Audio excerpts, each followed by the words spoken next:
All right, people of the planet, welcome to your own Akash Baiju's NEET channel. I am Dr. Pankuri Miglani, your biology teacher, people.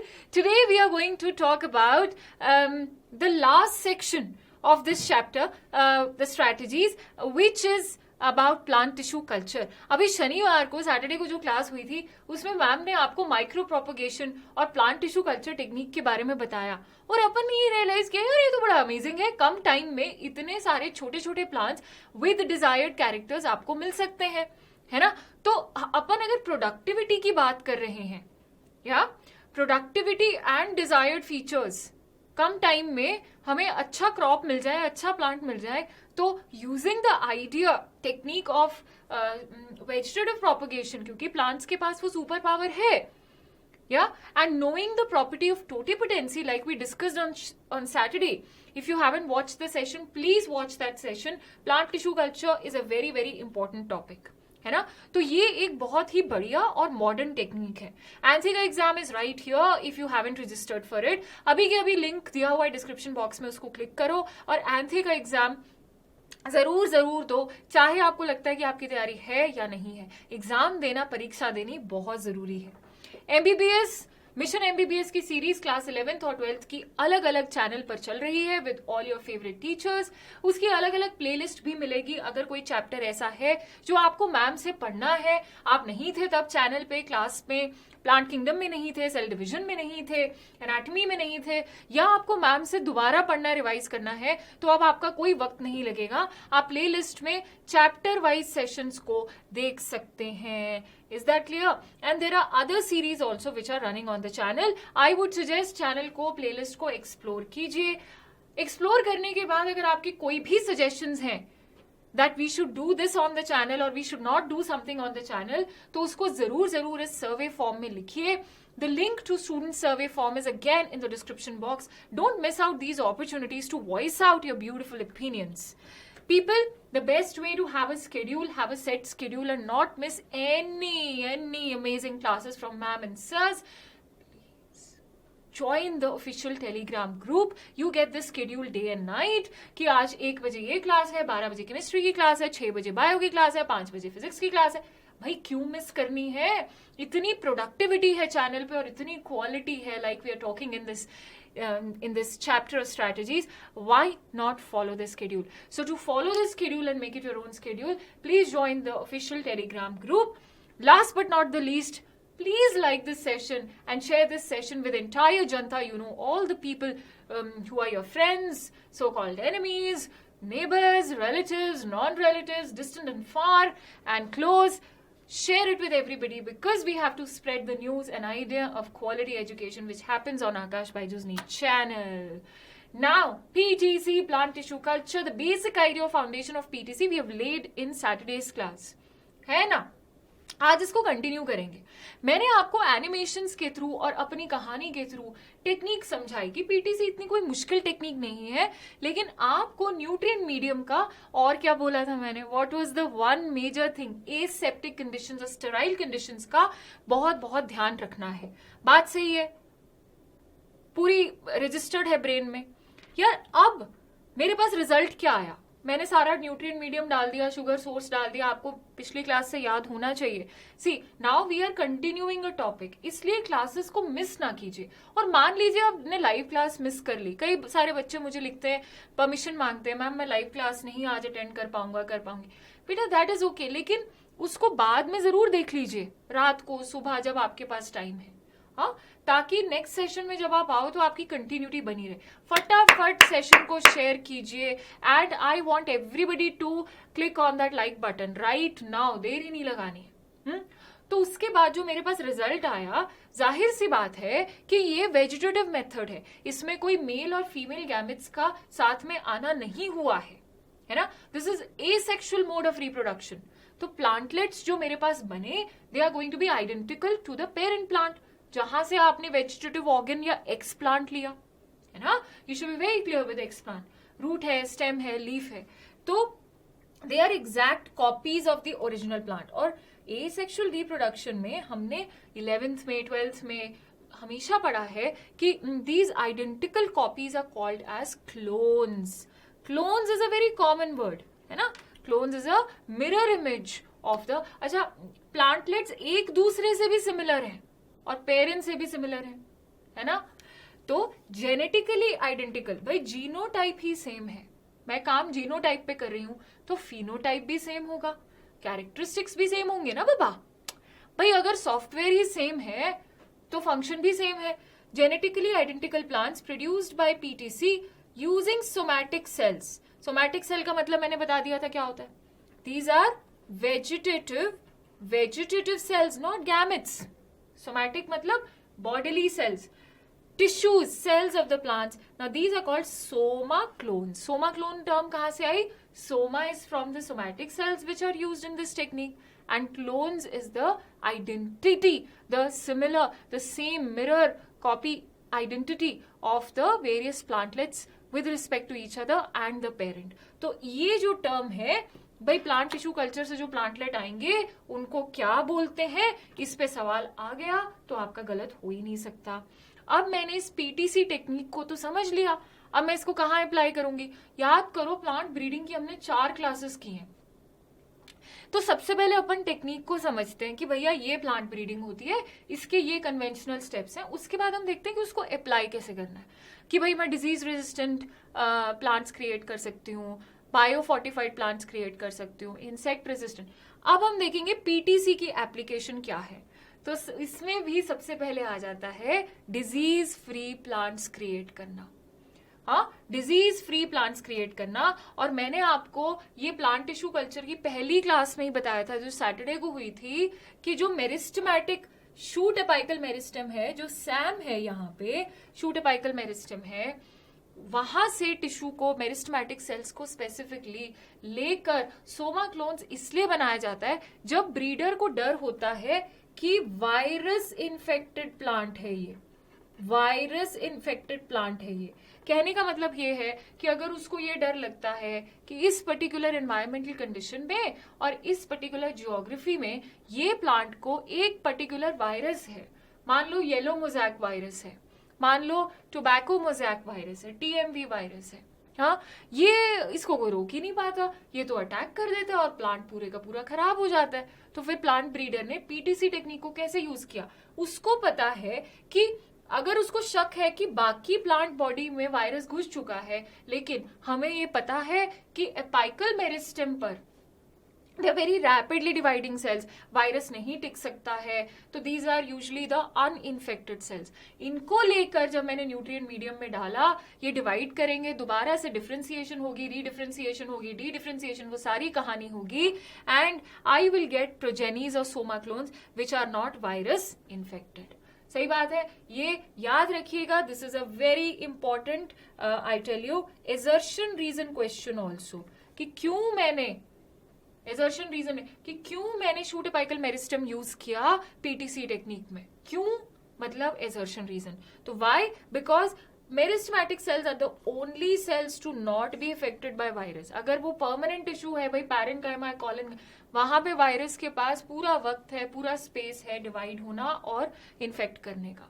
हाँ, लेकिन meristematic cells are the cells which do not allow the virus to grow. तो इसलिए हम Sam ले लेते हैं. ठीक है, तो ये डिजीज प्लांट था, इसका मैंने सिर्फ मेरिस्टेमेटिक टिश्यू लिया, उसको कल्चर करवाया, तो मेरे पास आएगा non disease plant, disease free plant. I have to be careful not to culture any other part. उसके बाद मैंने इसी टेक्निक से क्रिएट किए सोमैटिक हाइब्रिड्स. अब बच्चों, सोमैटिक हाइब्रिड्स थोड़ी सी नई टेक्निक है जो अभी भी रिसर्च में है. ओके, इसमें ना कुछ खुराफाती किया इंसान ने. तो सोमैटिक हाइब्रिड्स में क्या मतलब है कि मैंने एक प्लांट की स्पीशीज ली और दूसरी स्पीशीज ली. ओके, यूजुअली ये तब किया जाता है जब मुझे 2 स्पीशीज के सुपीरियर कैरेक्टर्स को मिलाना है. अब तुम समझो हाइब्रिड, जब मैंने तुम्हें एनिमल ब्रीडिंग में हाइब्रिड्स के बारे में पढ़ाया था, तो मैंने तुम्हें ये कहा था कि क्लोजली रिलेटेड स्पीशीज लेनी पड़ेंगी. कि क्या करना पड़ेगा, तब तक तो हम पहले सेम ब्रीड में करवा रहे थे, फिर हम सेम स्पीशीज में आए, फिर उसके बाद हम स्पीशीज डिफरेंट जब हमने करी, दूर के हाइब्रिड्स क्रिएट किए, तो हमने ये कहा था कि वो एक जीनस के तो हैं कम से कम.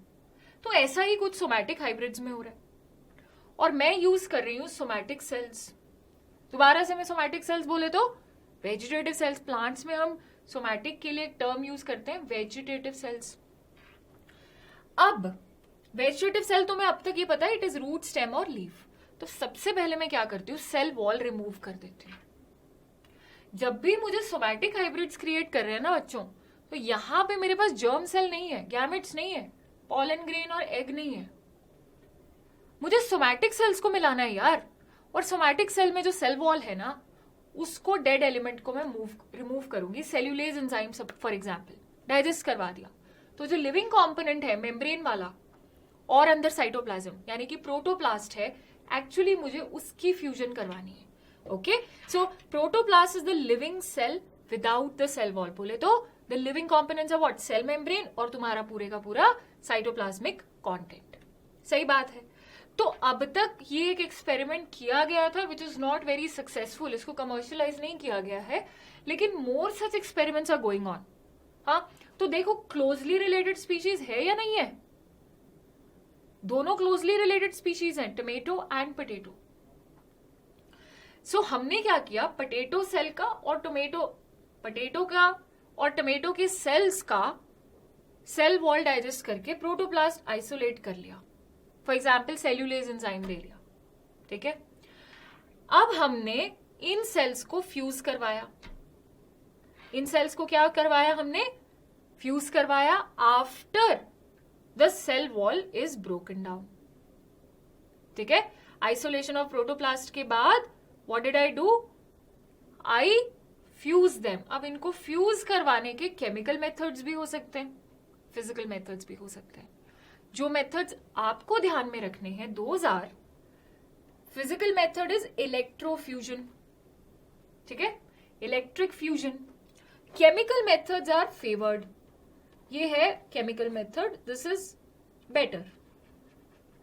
आप इन दोनों सेल्स को एक पर्टिकुलर केमिकल मीडियम में डालोगे तो वो फ्यूज कर जाएंगे। फॉर एग्जाम्पल इनका नाम याद रख लेना, this is a ranker question. Sodium nitrate तुम्हारे लिए तो केमिस्ट्री के नाम है, इजी है। सोडियम नाइट्रेट हो गया और पेग हो गया। Peg is polyethylene glycol. What is peg, peg is polyethylene glycol and sodium nitrate. Otherwise electrofusion करवा दो। तो ऐसा समझा गया कि जो मेरे पास बनेगा नया हाइब्रिड जो बनेगा, उसमें आलू और टमाटर दोनों के फीचर्स होंगे and they were able to create pomato. Fusion में कोई प्रॉब्लम नहीं आई। बट अगेन जो हाइब्रिड्स के साथ प्रॉब्लम होती है ना, जैसे हमने म्यूल की बात करी थी, यहां पे हाइब्रिड्स की सक्सेस की और ज्यादा प्रॉब्लम है। Okay, so upon fusion of protoplast, cell wall will appear and I get pomato. कुछ जगह ये किया गया है या production of hybrid plants of two distinct plants via fusion of somatic protoplasts, this is an important word, is called somatic hybridization. अच्छा, इसमें closely related species होंगी। क्या होगा, क्लोजली रिलेटेड स्पीशीज। सही बात है। हमने ये देखा कि पोमेटो में वही प्रॉब्लम आ गई जो हाइब्रिड्स में होती है। आप सिर्फ इस हद तक जा सकते हो कि आप उसके सोमैटिक सेल को फ्यूज करवा रहे हो, but genetics does not work like that ना। डिजायर्ड कैरेक्टर्स आपको जनरेशन में मिले या नहीं मिले, that is not a certainty. ठीक है, so pomato did not have all the desired characteristics. उसकी ग्रोथ में प्रॉब्लम आई। हाँ, जैसे हर एक प्लांट की, हर एक क्रॉप की ग्रोथ में adaptation to the agroclimate becomes a problem, है ना। तो ये अच्छा, उसके बाद you have to plant these for several generations. You have to make hybrids. You have to keep doing these breeding experiments to finally get a species which will have the desired characteristics. तो उसमें cost investment काफी ज्यादा हो जाती है। So these experiments are still in process. So no commercial production of pomato was done. अब ये plant tissue culture सुनने में तो बहुत अच्छी लग रही है, बट हर अच्छी चीज के साथ कुछ ना कुछ नुकसान, कुछ ना कुछ डिसएडवांटेज हो ही सकता है। तो आप जरा सोचो कि इस प्लांट टिश्यू कल्चर टेक्निक आपने समझी कि क्या होती है, कैसे की जाती है, आपने एप्लीकेशन भी देखी। सोमैटिक हाइब्रिड जो दूसरी वाली एप्लीकेशन है उसमें तो खास हम आगे गए नहीं है, डिजीज फ्री प्लांट्स जरूर हमने क्रिएट कर लिए हैं। तो क्या डिसएडवांटेजेस हो सकते हैं, राइट? आपको ये भी पता है कि किस किस बात का ध्यान रखना है प्लांट टिश्यू कल्चर में। अगर इस लैब एक्सपेरिमेंट में जहां पर ये प्लांटलेट्स, जहां पर अभी कैलस फॉर्मेशन हुआ है, छोटे छोटे प्लांटलेट्स बने, उसके बाद आप उसको नर्सरी में लगाते हो, वो अलग बात है। उस लैब में अगर इतना रिच अगार बेस्ड न्यूट्रिएंट मीडियम है जिसमें शुगर्स हैं, सारे न्यूट्रिएंट्स हैं, तो कैसे आप हवा में, सराउंडिंग्स में जो इतने बैक्टीरिया हैं, फंगस हैं, उनको ग्रो करने से रोकोगे? तो आपको बड़ी एडवांस्ड इक्विपमेंट यूज करनी पड़ेगी. It is not going to be easy because microorganisms are in millions and billions around us. So lab facility requirements are high. जब आप ये हॉर्मोन्स देकर, सारे प्लांट ग्रोथ हॉर्मोन्स देकर आप 1 महीने तक वेट करते हो for the process of dedifferentiation, then redifferentiation, differentiation, ये सब होगा, कैलस बनेगा, फिर प्लांट पार्ट्स बनेंगे. In that entire period of time your lab cost is there. You need to appoint a plant breeder who has the knowledge of, extra knowledge of plant tissue culture. है ना? Labor cost is high because you need a expert, absolute expert, not an agricultural farmer. The plants are prone to diseases. ये हमेशा जो plants हैं, देखो एक plant जो soil में ग्रो कर रहा है ना, वो, उसको बचाने के लिए भी माइक्रोब्स होते हैं. अगर कोई बैक्टीरिया है जो प्लांट को नुकसान कर सकता है, उस बैक्टीरिया को मारने वाला भी कोई ना कोई ऑर्गेनिज्म होता है. That is how the ecosystem works. You know that. Beneficial, detrimental, this is a food web which is working. लेकिन जब आप आर्टिफिशियली ग्रो कर रहे हो तो अब इस प्लांट के सब दुश्मन हैं. और वो जो नया प्लांट बना, it's like a new born baby, उसकी क्या इम्यूनिटी है? तो they are prone to diseases. सही बात है. तो इन सब डिसएडवांटेजेस को देखते हुए अब एक और बात आ रही है मार्केट में, आपने सुना होगा प्लांट बेस्ड मीट बनाने की. हाँ, सो दैट हमारा जो डिपेंडेंस है एनिमल्स पर, है ना, वो कम हो जाए. And we are dependent more and more on plants and we turn into vegetarians. क्योंकि लास्ट क्लास में मैंने आपसे बात करी थी, है ना, थर्सडे को जो क्लास हुई थी, कि it takes around 10 kilograms of grain to take care of 1 kg of animal. So we are making plant based meats. और अब एक ऐसा भी प्लान है, कई डेवलप्ड नेशंस में किया जा रहा है, कि वैक्सीन्स और एंटीबॉडीज भी प्लांट बेस्ड बनाई जाए, है ना. So all these measures is the next biology. If I tell you this is the future of this subject biology, including more and more molecular tools and techniques to save the world, to get back the proper functioning ecosystem and to fulfill the needs of the increasing population. जितना हम plants पे dependent रहेंगे to fulfil our agricultural needs और natural organic methods पे रहेंगे, उतना we will save our environment and our soil will be fertile again to give us a good yield. तो बच्चों ये चैप्टर यहां होता है खत्म. ठीक है. So this was a long chapter, no doubt about it. जिसने इकोलॉजी ढंग से समझा उसको ये चैप्टर भी ढंग से समझ में आ जाता है. नाउ आई वुड से कि आज ये क्लास अटेंड करके आप इस चैप्टर को एक क्यूमुलेटिव रीडिंग दीजिए, है ना, शुरू से लेकर एंड तक. Animal breeding, techniques of animal breeding, है ना, उसके बाद plant breeding techniques, applications of plant breeding is a huge topic. Plant tissue culture, Soma clones, bio fortification, और फिर आपको कोई डाउट होता है, put it in the comment section. I will repeat that if needed. Okay, so all the best for your preparation. लगे रहो पूरे जोश के साथ and keep a very nice beautiful smile on your face. Thank you.